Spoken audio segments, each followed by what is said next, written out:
doctora, buenas tardes. Buenas tardes. Apasa Arias.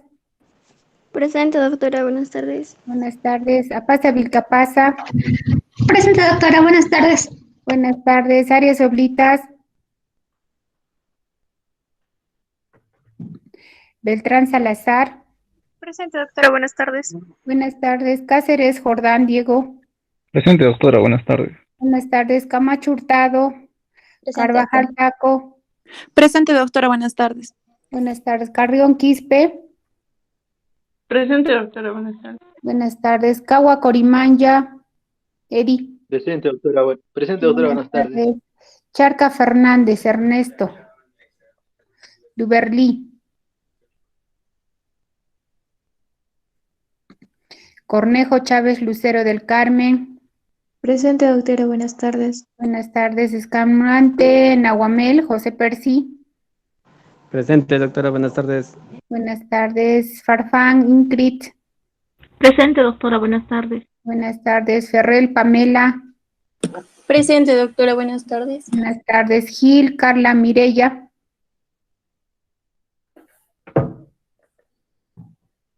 Gil Gómez Alvarado. María Fernanda. Gutiérrez Hurtado Rosaélida. Guzmán Delgado Harold. Huachaca Vargas Narayana. Presente, doctora, buenas tardes. Narayana, ¿no? Guamán Peláez Evelyn. Evelyn. Guamán Zúñiga Heidi. Presente, doctora, buenas tardes. Buenas tardes. Guamaní Ramos Luis Enrique. Guayotuma Quispehuanca. Jamanca Riveros Enma. Presente, doctora, buenas tardes. Buenas tardes. Jaramillo Castro Jonaiker. Presente, doctora. Buenas tardes. Buenas tardes. Luna Uscamaita Zaida. Presente, doctora, buenas tardes. Buenas tardes. Mamani Fernández Marvin. Macías Monroy Geraldí. Presente, buenas tardes, doctora. Buenas tardes. Mendieta Curio Fátima. Presente, doctora, buenas tardes. Buenas tardes. Mendoza Núñez Luis Manuel. Presente, doctora, buenas tardes. Buenas tardes. Mesa Delgado Joaquín Francisco. Mesa presente, doctora, buenas tardes. Buenas tardes. Monterroso Díaz Alexandra. Presente, doctora, buenas tardes. Buenas tardes. Mormontoy Guzmán Ayrton. Presente, doctora, buenas tardes. Buenas tardes. Solarte Paucar Daniel. Daniel Presente, Rodolfo. doctora, buenas tardes. Buenas tardes. Rodrigo Nacho Orozco. Presente, doctora, buenas tardes. Buenas tardes. Hams Paliza. Presente, doctora, buenas tardes. Buenas tardes. Peláez Oquendo Rodrigo Germán. Doctora, buenas tardes, presente. Buenas tardes. Peñalosa Cárdenas Juan Joseph. Presente, doctora, buenas tardes. Buenas tardes. Pinelo Tomaicón Sanet. Anet Presente, Pinelo. doctora, buenas tardes. Buenas tardes. Puma María Alejandra. Presente, doctora, buenas tardes. Buenas tardes. Quiroz Cutipa Rubén. Presente, doctora, buenas tardes. Buenas tardes. Quispe Fernández Yesenia. Presente, doctora, buenas tardes. Buenas tardes. Quispe Palomino Stephanie. Ivanka. Presente, doctora, buenas tardes. Buenas tardes. Quispe Paso Flor. Presente, doctora. Salas Villena Ingrid. Presente, doctora, buenas tardes. Buenas tardes. Salas Presente, Salazar doctora. Rivera. Ashley. Presente, Salazar, doctora. Ok. Solís La Villa Lisette. Presente, doctora, buenas tardes. Buenas tardes. Tagle Delgado Nicole. Nicole Cecilia. Trujillo Mayorga Juan Diego. Tuco Moreno Jocelyn. Presente, doctora, buenas tardes. Buenas tardes. Vargas León Yuri. Presente, doctora, buenas tardes. Buenas tardes. Vázquez Corimanya Andrew. Presente, doctora, buenas tardes. Buenas tardes. Sea Salas Pablo. Presente, doctora, buenas tardes. Ok. Buenas tardes. ¿Alguien Doctora, más? Sí. A ver, Guayotuma, doctora, me acabo de conectar. perdón, tu apellido no escuché bien. Guayotuma, doctora. Guayotuma, ya. Jordan Doctora, por Paul. favor, Arias también. Arias. Doctora Guzmán Delgado también, por favor. A ver, un ratito. Arias. Arias, ¿ahorita?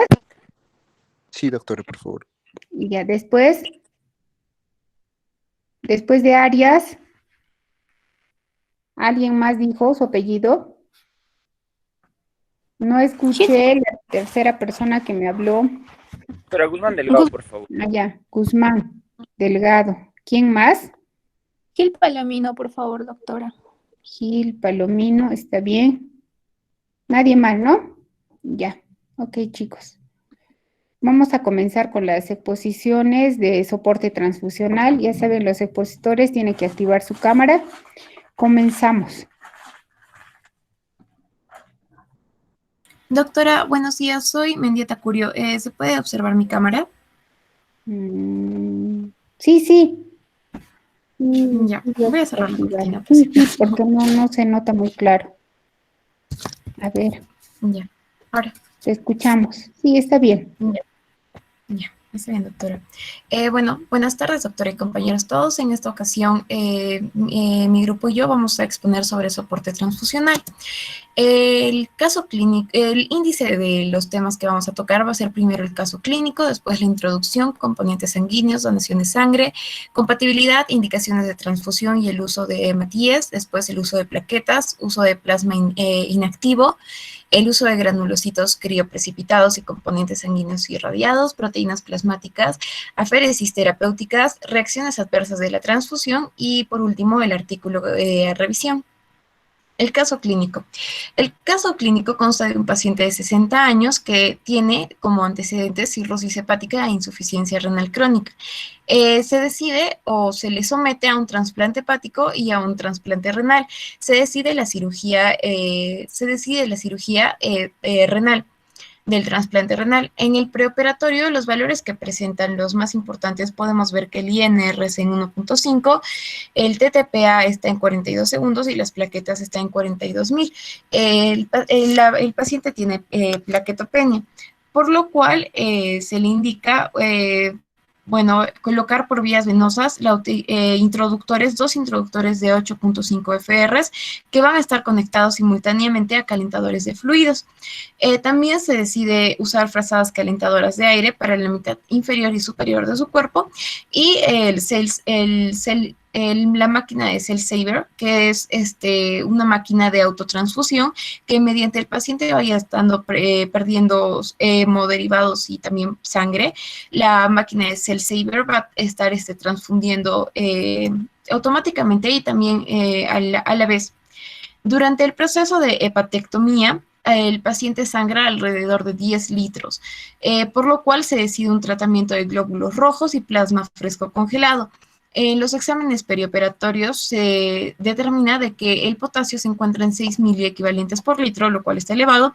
El calcio iónico está en 2.2 miliequivalentes por litro y el hematocrito está bastante bajo, en 18%. Se decide la reperfusión del paciente con abundante sangrado. Se decide la reperfusión del paciente, sin embargo, comienza a sangrar por distintos sitios y teniendo los signos vitales descendiendo a una presión arterial de 30/20, una frecuencia cardíaca de 40 por minuto y las ondas T están altas y picudas. Se decide como tratamiento a ese momento, con presión torácica, buscar los sitios de sangrado. Se decide poner 0.2 miligramos de adrenalina, 1 gramo de cloruro de calcio, glucosa e insulina. También se aumenta el paquete de glóbulos rojos, el paquete de plasma y volumen. Volumen es un concentrado de distintos hemoderivados. A este punto se concluye, o más o menos se rescata, de que el paciente ha sangrado alrededor de 18 litros durante el procedimiento y se le administra aproximadamente 8 paquetes de glóbulos rojos más hemoderivados en 3 horas. Es por esto que se concluye de que el paciente ha tenido una transfusión masiva. La transfusión masiva se determina entre 10 paquetes globulares en 24 horas, 4 paquetes globulares en 1 hora o 3 paquetes globulares en media hora. En los exámenes intraoperatorios se verifica que el hematocrito descendió más, el 15%, el pH está en 7.16, está cursando acidosis. El lactato también se encuentra elevado, el sodio se encuentra un poco, dentro de los valores normales, el potasio se encuentra aumentado, el calcio iónico se encuentra disminuido, la glicemia se encuentra bastante aumentada y la temperatura oscila los niveles normales. A esto se decide agregar 10 gramos de bicarbonato y 7 gramos de cloruro de calcio. Con esta medida se consigue la hemostasia quirúrgica que se estaba esperando. Se le aumenta también 10 unidades de plaquetas. Junto con las 10 unidades de plaquetas, el control, se vuelve a hacer un control y en los exámenes de coagulación vuelve a salir 45,000 plaquetas por metro cúbico. El INR está en 1.4 y el TTPA está en 37 segundos, con lo cual se decide la estabilización del paciente y se procede al posoperatorio terminándose la cirugía. Después de la cirugía se hace un balance de todo lo perdido y se define que el balance hídrico final es de que el paciente sangró aproximadamente 40 litros y se repone 40.9 litros, por lo cual el paciente va a entrar al posoperatorio y también a UCI debido a que va a tener algunas complicaciones debido a la transfusión masiva. Se concluyó de que se usó 7 litros de glóbulos rojos recuperados del 6 Saver, 7.5 litros de glóbulos rojos del banco, o sea, 24 unidades, 8.5 litros de plasma fresco congelado, 40 unidades, 1.2 litros de plaquetas, 20 unidades, el lactato de Ringer para tratar de estabilizar al paciente o reanimar al paciente, 2 litros, volumen al 6% se encuentra en 12 litros, 2.5 litros de manitol y suero glucosilado.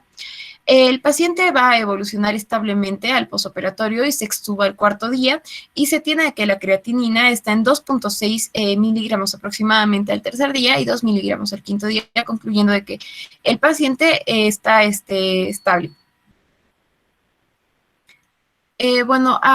Para concluir el caso clínico, el paciente no tuvo mayores complicaciones, al cuarto día estuvo extubándose y las cantidades que se usaron para recuperar al paciente debido al sangrado masivo que tuvo en medio del procedimiento fueron las adecuadas y fueron las que se establecen en las guías para lo que se define como una transfusión masiva debido a traumatismos o debido a alguna complicación quirúrgica.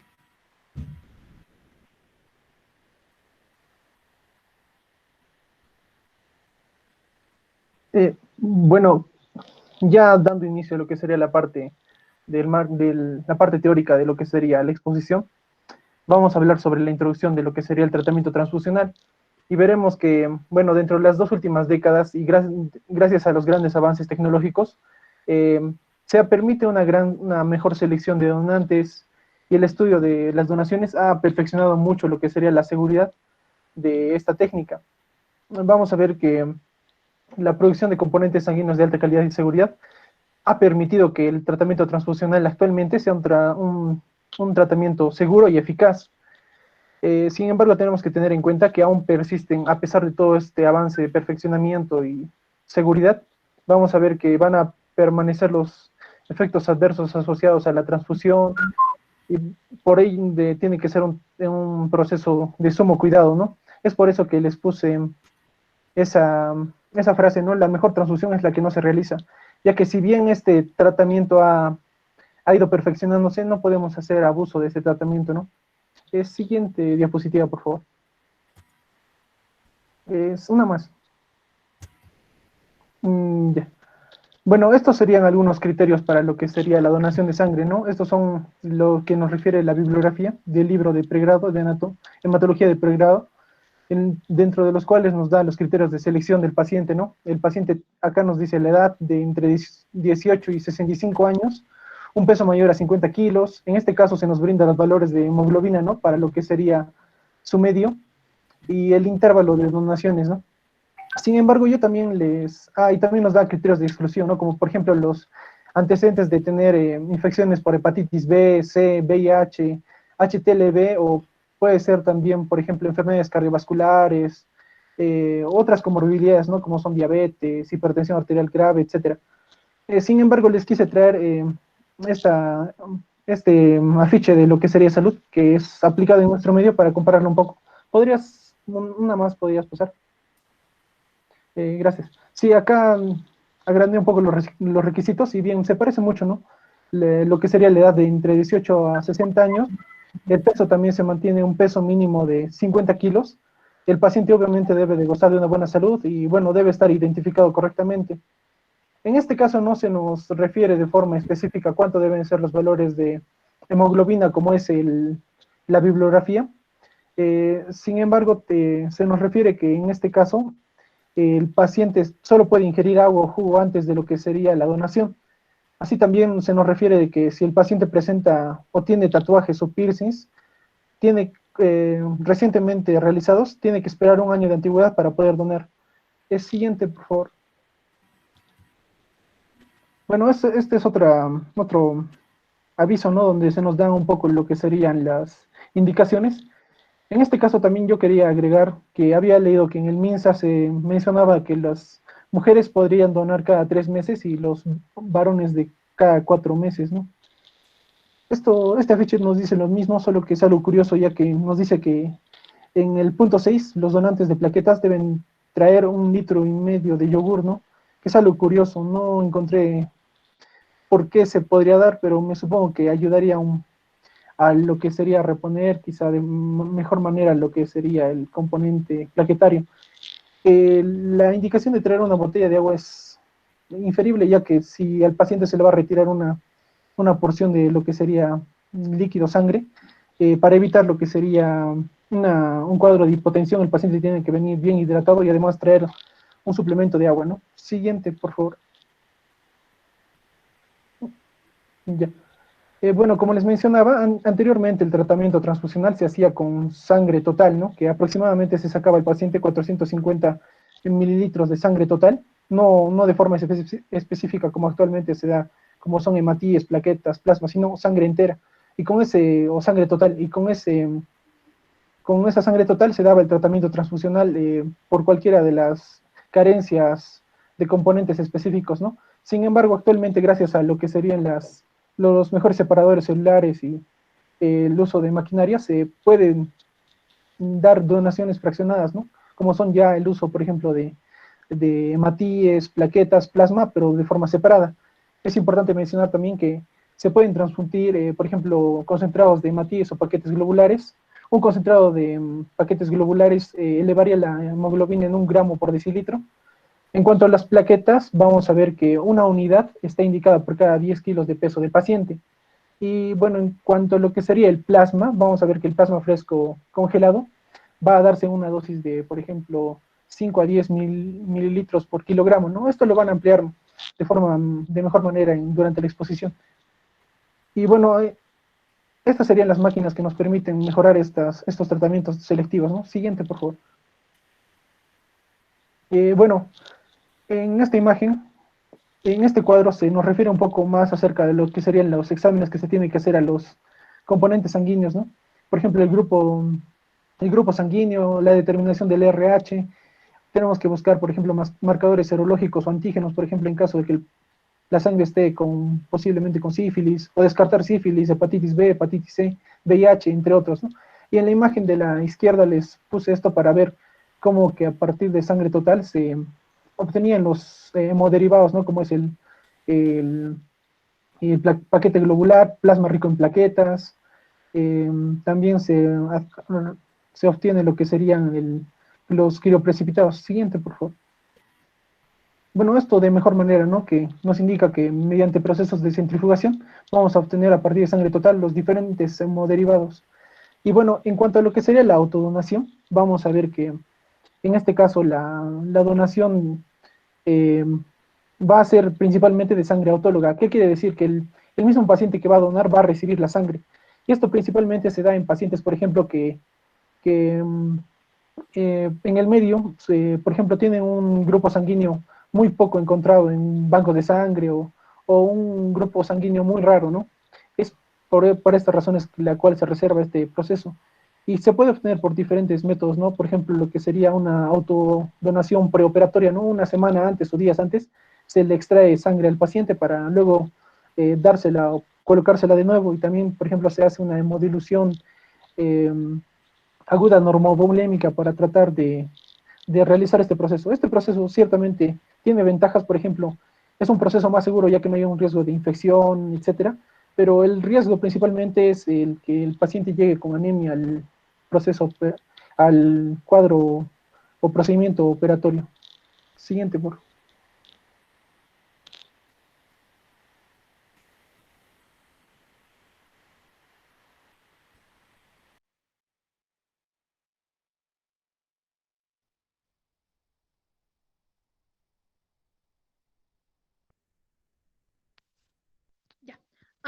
Perdón, continuando con la exposición, tenemos lo que es la compatibilidad pretransfusional. Esta compatibilidad se realiza principalmente siempre que se administren concentrados de hematíes u otros componentes sanguíneos que principalmente que contengan hematíes. Estas pruebas para saber la compatibilidad pretransfusional se realizan como objetivo para al suministrar al paciente componentes sanguíneos seguros. Estos tienen que ser eficaces y que no produzcan hemólisis de sus hematíes. Principalmente se recomienda usar actualmente lo que es la prueba de Type and Screen, que es tipificación y escrutinio, que consiste en determinar el grupo AB0 del paciente y del componente sanguíneo, y el escrutinio se encarga principalmente de escrutinar, valga la redundancia, de anticuerpos antieritrocitarios clínicamente relevantes para el paciente. Otra de las pruebas que se puede realizar es la prueba cruzada, pero esta ya también está reservada para aquellos pacientes en los que la investigación de anticuerpos antieritrocitarios ha resultado positiva. Esta prueba garantiza que el receptor principalmente carezca de anticuerpos frente a los antígenos que poseen los hematíes, que van a ser transfundidos. Esta prueba tiene dos etapas. La primera etapa es que en los hematíes del concentrado de hematíes y el suero del receptor son incubados a 37 grados centígrados para principalmente facilitar la absorción o absorción de los posibles anticuerpos de receptor sobre los hematíes seleccionados. Y la segunda etapa, es la adición de un suero antiglobulina, que es el suero de COMS, que produciría una aglutinación de los hematíes en el caso que hubiese anticuerpos absorbidos en su membrana. Siguiente, por favor. Bueno, para entender principalmente lo que es estas pruebas, tenemos que saber lo que son la tipificación de grupos RH, grupos AB0 y lo que es la compatibilidad transfusional para estos grupos. En los grupos RH tenemos el RH positivo y negativo. Dentro del antígeno del grupo RH positivo tenemos el antígeno D, mientras que el RH negativo no cuenta con ningún antígeno. El grupo RH positivo no cuenta con ningún anticuerpo, pero el grupo RH negativo sí cuenta con un anticuerpo, que es el anticuerpo D sí inmunizado. Siguiente, por favor. Dentro del grupo AB0 tenemos principalmente los tipos sanguíneos principales, que son AB y grupo 0.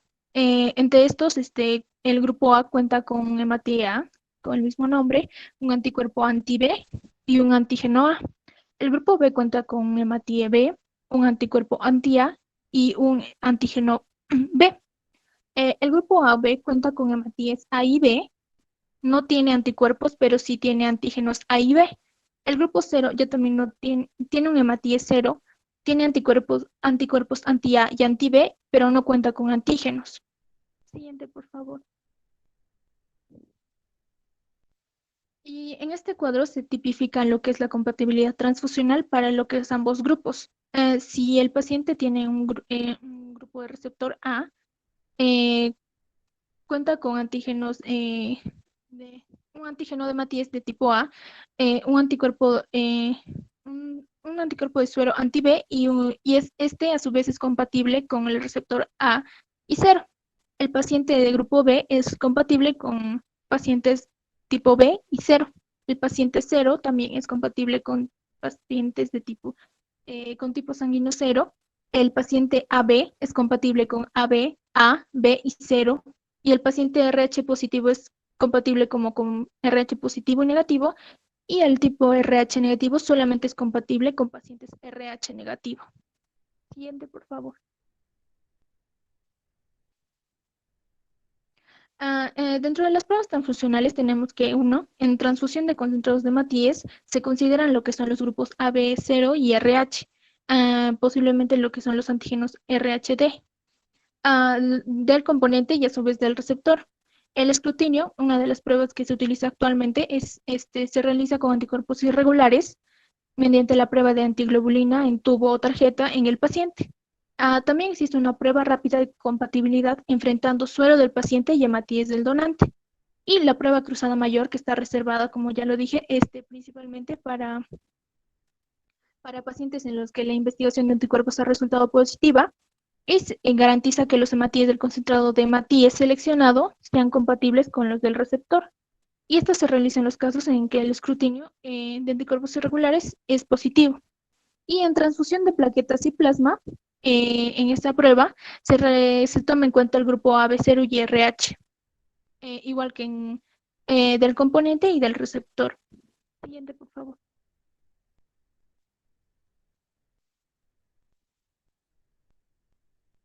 Ya. Las indicaciones del tratamiento transfusional. Este tratamiento consiste en administrar a cada paciente el componente sanguíneo que requiere. Principalmente no se utiliza sangre total en este tratamiento, ya que esta indicación ha quedado restringida a situaciones concretas o específicas.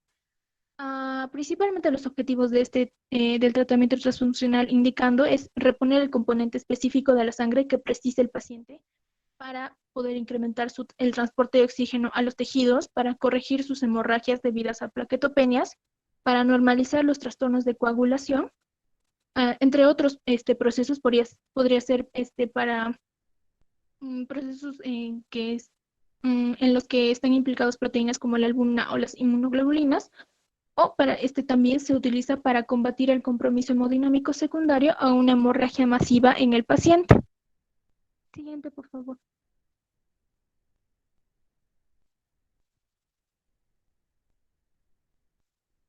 Ya. En el uso del concentrado de Matías tenemos un aspecto. Primero, para definir el concentrado de Matías es principalmente que es una suspensión de Matías obtenida a partir de la sangre total mediante centrifugación y separación del plasma y de la capa leucoplaquetal. Principalmente, después se da la subsiguiente adición de lo que son 100 mililitros de una solución conservadora que contiene glucosa y adenina y se filtra para reducir leucocitos. Cada unidad de una concentración de Matías debe tener mínimo 40 gramos de hemoglobina y el contenido de leucocitos por unidad debe ser inferior a 1 por 10 a la sexta. Estos deben almacenarse a 4 grados centígrados o puede variar en más menos 2 hasta un máximo aceptado para su uso de 42 días. Durante este periodo principalmente los concentrados de Matías deben ser igual a la activación de, estos deben ser efectivos e incluso pueden llegar a usarse en neonatos. Siguiente, por favor.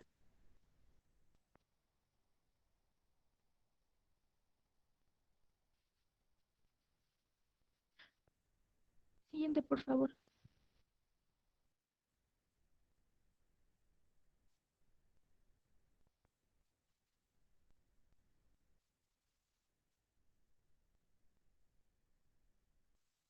Las indicaciones para la utilización de concentrados de Matías se deben basar principalmente en la necesidad de mantener o restablecer en el paciente una oxigenación tisular adecuada cuando esté comprometida por anemia. La edad, el estado cardiovascular y respiratorio del paciente, la velocidad del inicio de la anemia y su progresión van a ser determinantes de la concentración de hemoglobina, al igual a la cual se compromete la oxigenación tisular. Principalmente existen evidencias de que el criterio restrictivo, que es la hemoglobina, tiene que ser menor o igual a 7 gramos por decilitro para su transfusión, reduce la mortimorbilidad y es la que se usa actualmente. En pacientes no sangrantes, principalmente clínicamente estables, se recomienda la transfusión de concentrado de Matías de unidad en unidad. Un concentrado de Matías va a aumentar la hemoglobina de un adulto de unos 65 kilos aproximadamente a 1 gramo por decilitro o un 3% O un 3% de la concentración de hematocrito, perdón. Siguiente.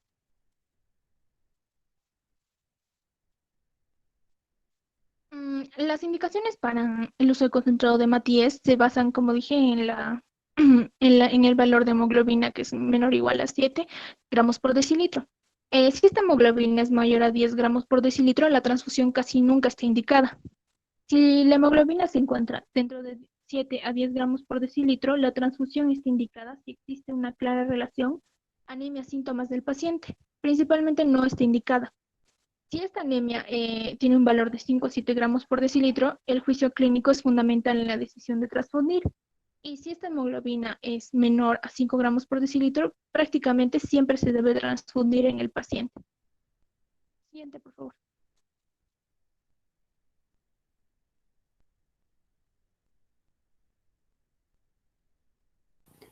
Bien, vamos a hablar un poco de lo que es el uso de los concentrados de las plaquetas.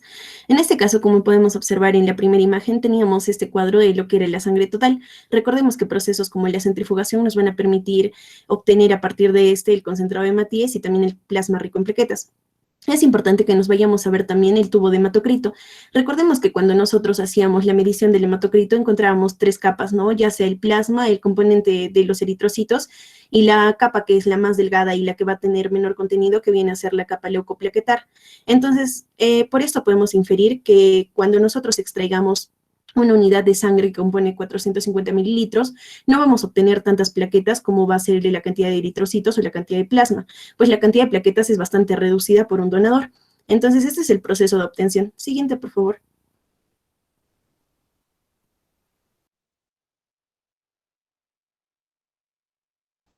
Bien, recordar un poco de que las plaquetas vienen a ser derivados de los megacariocitos y nos van a servir como parte de la hemostasia primaria, formando el tapón hemostático primario. Entonces, eso es útil porque nos va a llevar a lo que son las indicaciones, ¿no? Siguiente, por favor.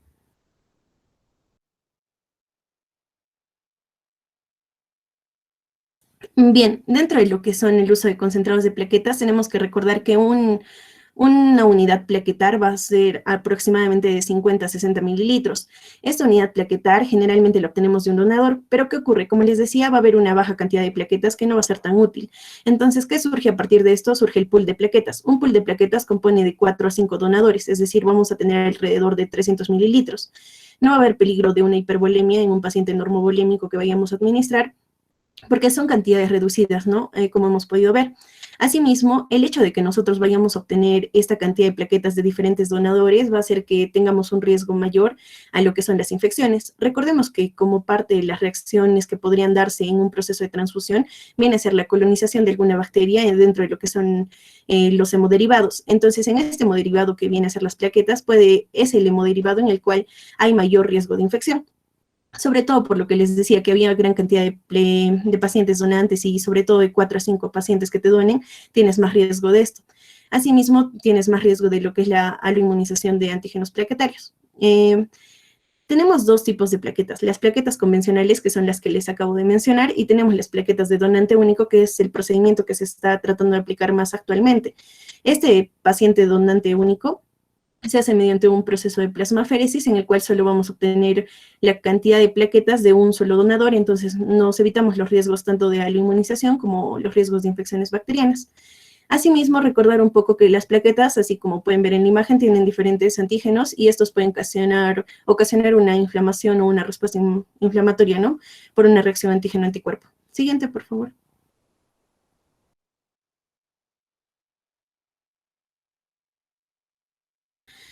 Bien, hemos dicho que las plaquetas nos sirven mucho para los procesos de coagulación, ¿no? Entonces, es solo tratar de hacer tratar de inferir, ¿no? ¿Para qué nos servirían las plaquetas? Para pacientes que tienen alguna deficiencia en su producción o en su función.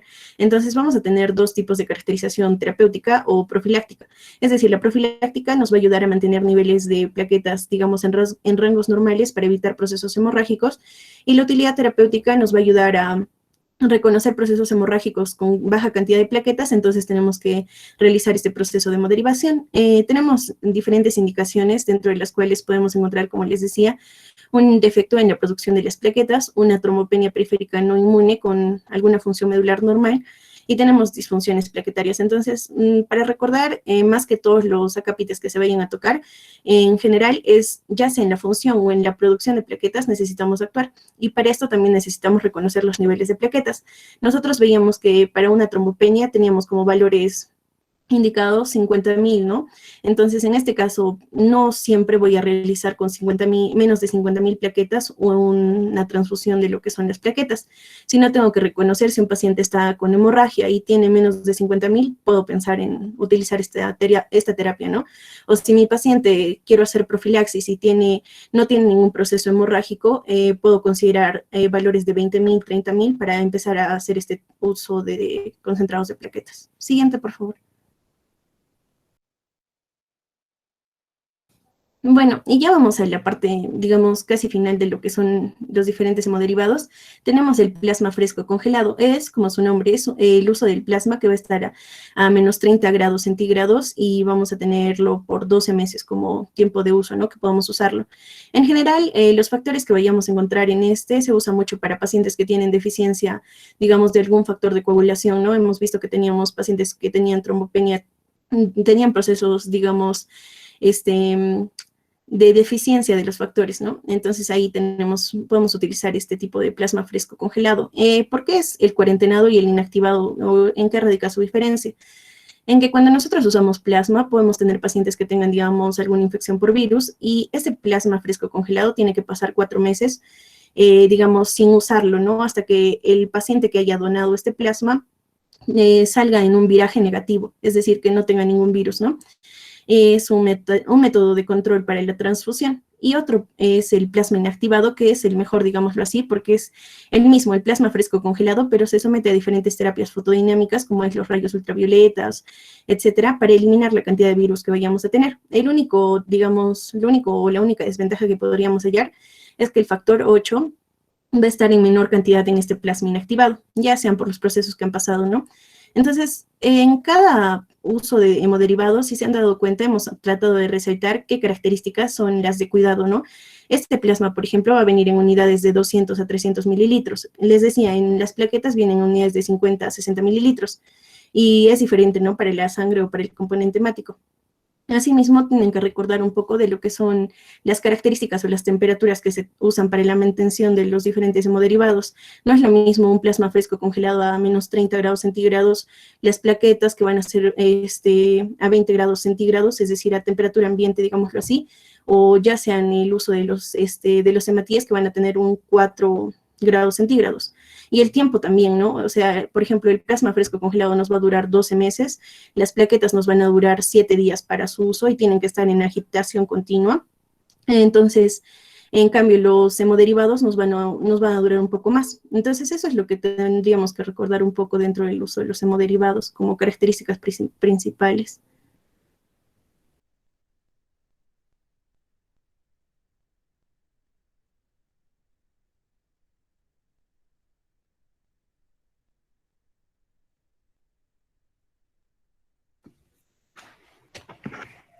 ¿Qué pasó?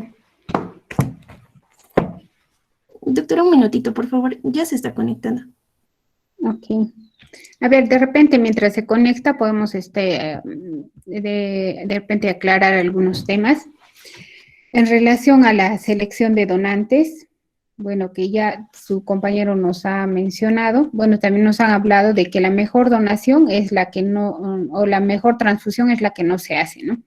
Lo primero que tienen que tener en cuenta siempre es que si no es necesario hacer una transfusión, no la hagan, por el riesgo que hay de no solamente de contagiar enfermedades pues, infectocontagiosas, porque a pesar de que se hagan pruebas para descarte de estas, de hepatitis B, C, HTLV, VIH, sífilis, etcétera, siempre existen los periodos de ventana y siempre existe el riesgo de que se puedan contagiar los pacientes. Entonces, si no es necesario hacer una transfusión, es mejor que no la haga. Ahora, sobre la selección de donantes, la mejor transfusión o el mejor donante es el donante que es voluntario, ¿no? Que voluntariamente va, porque hemos visto en nuestro país, lamentablemente, por la falta de cultura de la donación, se ve que hay personas que pues que a cambio de donar sangre o plaquetas reciben una recompensa económica, ¿no? Y ellos no son los mejores donantes. Entonces, la donación tiene que ser voluntaria. Idealmente debe ser así. Ahora, tiene que realizarse una adecuada selección de los donantes. Personas en las cuales se les tiene que hacer una adecuada entrevista sobre las conductas de riesgo que puedan tener, ¿no? Siempre se les debe hablar a los donantes de esos periodos de ventana que hay y del riesgo de que ellos puedan contagiar enfermedades a los pacientes que van a recibir las transfusiones. Entonces, hay que seleccionar adecuadamente a los pacientes en una entrevista. Si ustedes han ido a donar, ya saben que les hacen una entrevista donde les preguntan todos sus antecedentes, ¿no? Enfermedades, etcétera. Y los requisitos que también su compañero nos ha mencionado. Aparte de eso, bueno, una vez que se ha seleccionado los donantes, en el laboratorio se procesan pues con mucho cuidado estos hemoderivados, ¿no? Entonces, ya pasando a la transfusión, es importante que sepan que para hacer una transfusión, por ejemplo, de paquete globular, se tiene que hacer una prueba de compatibilidad. Aparte de que idealmente, digamos, el grupo sanguíneo que va a recibir el paciente debe ser el mismo o uno compatible, no solamente el grupo ABO, sino también el factor RH. También hay otros subgrupos como el KEL y el DAFI que no son muy comunes, no los analizamos comúnmente, pero que pueden ser responsables de muchas reacciones transfusionales. Entonces, si uno solicita un paquete globular, los pacientes siempre se les van a hacer pruebas de compatibilidad. Se les hace una prueba, es un test de Coombs directo, que se les hace para ver si la sangre es compatible con la del donante. A ver, ¿quién nos habló sobre eso? A ver, una situación en la que ustedes creen que no encontraríamos sangre compatible. La prueba de compatibilidad no sale compatible. ¿Alguien que nos pueda mencionar una enfermedad? No sé quién habló sobre eso. Eunice, creo. Sí, doctora. A ver, ¿alguna enfermedad? Alguna enfermedad que hemos visto nosotros, en la cual se va a producir anticuerpos antiglóbulos rojos. En la anemia hemolítica autoinmune. Es una enfermedad en la cual es difícil conseguir paquete globular compatible, ni siquiera un poco compatible, una cruz. Lamentablemente es muy complicado conseguir sangre compatible y muchas veces por eso mueren los pacientes, ¿no? La hemoglobina baja 4, 3 y si no se inicia tratamiento con corticoides, pues no se puede transfundir al paciente. Ahora, ya nos había hablado también su compañera sobre las indicaciones de transfusión de paquete globular. De acuerdo al texto que estamos siguiendo, cuando hay síntomas de hipoxia tisular, ¿no? Se indica la transfusión, usualmente cuando está en menos de 7 la hemoglobina, ¿no? Y hay que ver, para hacer una transfusión también hay que ver cómo se ha instalado la anemia, ¿ha sido crónica, ha sido progresiva o es súbita la anemia, ¿no? Si es súbitamente, es un cuadro agudo, pues van a tolerar menos la anemia. Muchas veces 8 de hemoglobina ya no la toleran, comienzan a tener zumbido de oído, dolor torácico, comienzan a desaturar, tienen cefalea. Pero hay pacientes que tienen anemia ferropénica, sobre todo mujeres que tienen pues trastornos menstruales y que toleran hemoglobinas de 6, de 5, todavía están bien, ¿no? Uno diría cómo pueden estar hasta caminando, trabajando, pero las toleran bien, porque es una anemia crónica, se ha instalado en años, entonces llega un momento en que ellas comienzan a tolerar. Obviamente pues tampoco es que estén corriendo, haciendo ejercicio, ¿no? Pero como que pueden tolerar. Ahora, en cuanto a la indicación de transfusión de plaquetas, la indicación es, a ver, ¿quién expuso? Narayana, ¿no? Tú has expuesto las plaquetas. Transfusión. ¿No? Indicar, bueno, antes de pasar a las plaquetas, Eunice ya nos dijo que la hemoglobina sube un punto con cada paquete globular que se transfunde. Ahora, Narayana, ¿cuál es la diferencia entre plaquetas de aféresis y de pool? Las simples. Bueno, en el caso de las aféresis se hace una selección, digamos, del propio donante. En el donante se extrae la sangre, se sacan las plaquetas que se requieren, pero se vuelve a infundir en el paciente su sangre, es decir, solo se sacan las plaquetas. Y es por eso que puede ser el donante único. En cambio, en el pool de plaquetas, como lo mencioné, se unían diferentes cantidades de plaquetas obtenido por una centrifugación de sangre de diferentes pacientes. Ya puedan ser 4 o 5 donantes.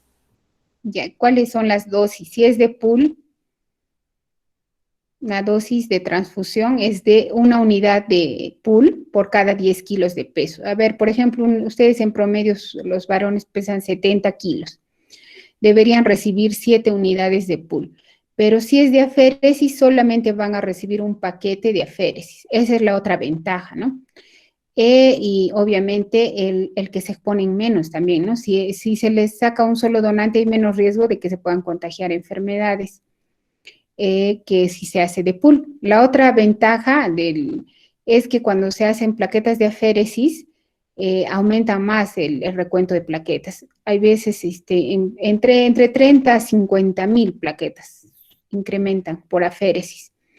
Pero en las de pool vemos que aumenta a veces 3.000 a 5.000 por cada unidad en el mejor de los casos. Entonces, viendo todas estas situaciones, lo más adecuado es transfundirles a los pacientes plaquetas de aféresis, ¿no? Es lo más recomendable. Ya, ahora, en cuanto al plasma fresco congelado, Narayana, ¿qué factores sobre todo contiene el plasma fresco? Doctora, estaba mencionando que dentro del plasma fresco nosotros teníamos los factores de coagulación, en específico el factor 8, que nos va a servir, que es el factor de von Willebrand,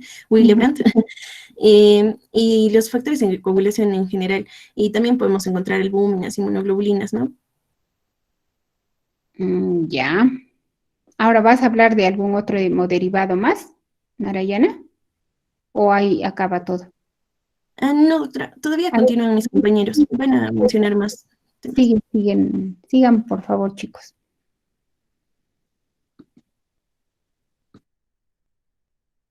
Bueno, solo para la última parte que componía el uso de plasma fresco congelado, teníamos que recordar la cantidad que se le va a utilizar en el paciente, que son de 12 a 15 mililitros por kilogramo. Entonces, si tenemos un paciente de 60 kilogramos, tenemos que valorar, ¿no?, aproximadamente 900 mililitros de plasma.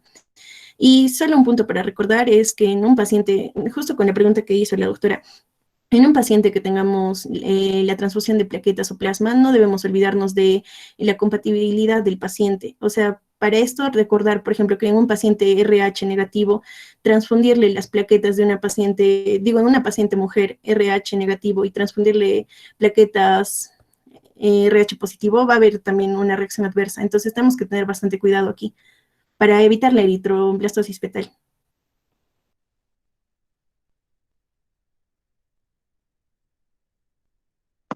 Ya, en cuanto a los concentrados de granulocitos, vamos a tener como definición que el concentrado de granulocitos es un componente obtenido de un único donante al que previamente se le ha administrado un factor estimulante de granulocitos usando separadores celulares automáticos. Este va a contener aproximadamente granulocitos superiores a 1 por 10 a la 10, 20 a 50 mililitros de matíes. Plaquetas depende en dosis terapéuticas, de 200 a 300 mililitros de plasma, y la temperatura de almacenamiento es de 20 a 24 grados centígrados.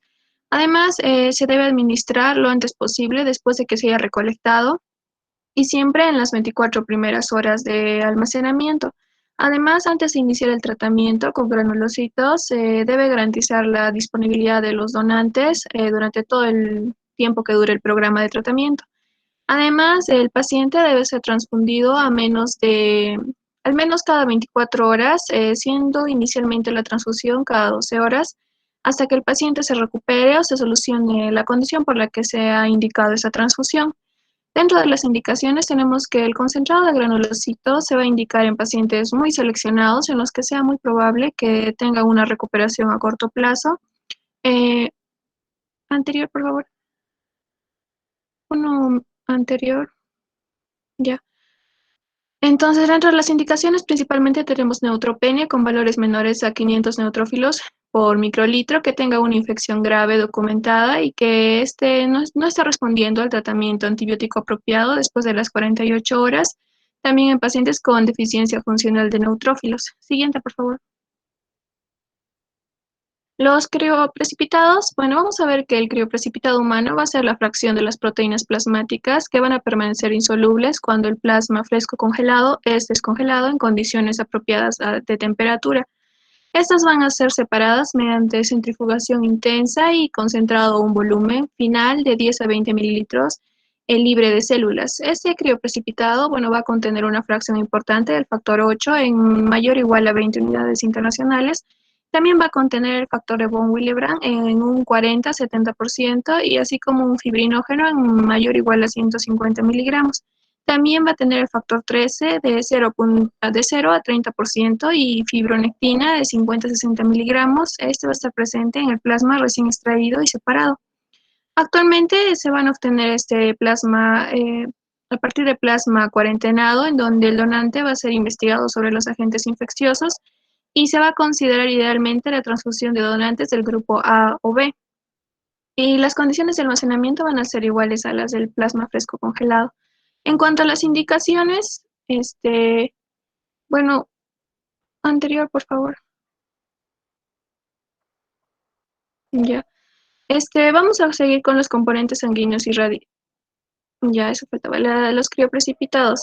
En cuanto a las indicaciones principales, vamos a tener que van a ser en pacientes que tengan déficits heredados o adquiridos del fibrinógeno y del factor 13, aunque también existe una alternativa al utilizar preparados comerciales con concentrados purificados de esos factores.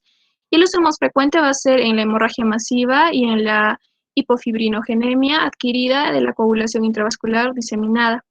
Y las ventajas de este uso de crioprecipitado de origen plasmático respecto al otro recombinante es que proviene de menos personas, menos donantes y que tiene un mejor precio. Y la dosis recomendada es de 1 gramo y la frecuencia de transfusión se determina por el cuadro clínico que tenga el paciente y la gravedad que esté presentando la hemorragia. Siguiente, por favor. Ya, los componentes sanguíneos irradiados, se dice que como concepto que cualquier componente sanguíneo que se expone a una radiación gamma, es decir, de 25 a 40 Gray, es considerado un componente irradiado. Esta irradiación inactiva los linfocitos T, que son los mediadores de la reacción de injerto contra el huésped asociado a transfusión. Además, la irradiación va a cortar el periodo de almacenamiento de los concentrados de Matías a 28 días desde la recolección. Dentro de las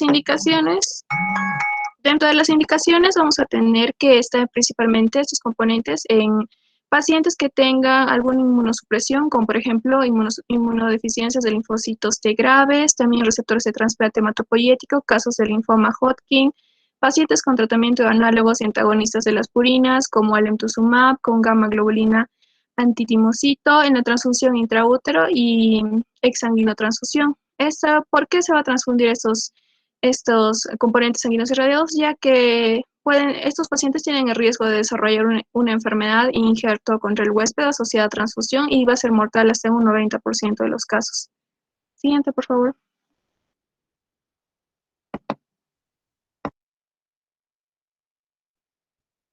Ok, bueno, para continuar un poco la exposición, vamos a hablar acerca de las proteínas plasmáticas.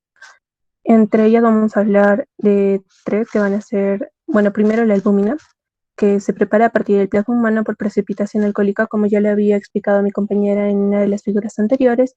Se va a someter a unos procesos industriales de inactivación de patógenos mediante lo que sería la pasteurización a 60 grados durante al menos 10 horas. Y se van a contener, como vemos también en la imagen en la parte inferior, un 96% de albúmina y un 4% de globulinas y otras proteínas. Su presentación va a ser en soluciones del 5, 10 y 25%. Y entre las indicaciones más importantes que tenemos de la albúmina va a ser siguiente.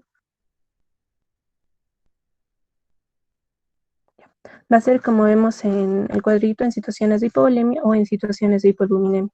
Si hablamos de situaciones de hipovolemia, vamos a encontrar que una de las más principales va a ser el shock hemorrágico, que no responde a cristaloides y coloides con un grado de evidencia 1A.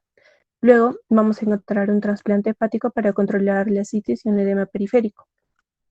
Entre las situaciones de pulmonemia con más grado de evidencia, vamos a tener la peritonitis bacteriana espontánea y una paracentesis mayor a 5 litros de volumen. Entre otras indicaciones para situaciones de hipovolemia, vamos a encontrar una cirugía mayor cuando tras la normalización de volumen sanguíneo, la albúmina sérica es menor a 2 gramos por decilitro, quemaduras mayor al 30% de la superficie corporal después de las primeras 24 horas, cirugía cardíaca como última opción después de cristaloides y coloides, plasmaféresis terapéutica, no en la púrpura trombocitopénica, como solución de reposición, contraindicaciones de coloides. Y entre otras indicaciones para las situaciones de hipoglucemia, vamos a considerar la cirrosis hepática y ascitis refractaria a diuréticos, el síndrome hepatorrenal tipo 1 y 2, y el síndrome nefrótico con albúmina menor a 2 gramos por decilitro, hipovolemia y edema pulmonar. Entre ellas vamos a también mencionar que no va a estar indicada cuando nosotros nos encontramos a una albúmina. Siguiente, por favor. Ya. Cuando nos encontramos frente a una albúmina superior a 2.5 gramos por decilitro, o una hipoglucemia en ausencia de edema y hipotensión aguda, malnutrición, shock hemorrágico, quemados en las primeras 24 horas, enteropatías que pierden proteínas y malabsorción, pancreatitis aguda, hemodiálisis, esquema cerebral, hemodilución aguda, normovolémica en cirugía y síndrome de hiperestimulación ovárica. Siguiente. Bueno, el otro punto que vamos a tocar sería el uso clínico de las inmunoglobulinas. Las inmunoglobulinas humanas para el uso clínico se van a obtener también mediante diferentes y complejos procesos industriales y se van a diferenciar entre dos tipos. Primero vamos a encontrar a las inespecíficas y a las hiperinmunes, que también se van a denominar específicas porque van a contener una alta concentración de anticuerpos específicos frente a antígenos que van a ir dirigidos a los virus de la hepatitis B, la rabia, el tétanos, el citomegalovirus.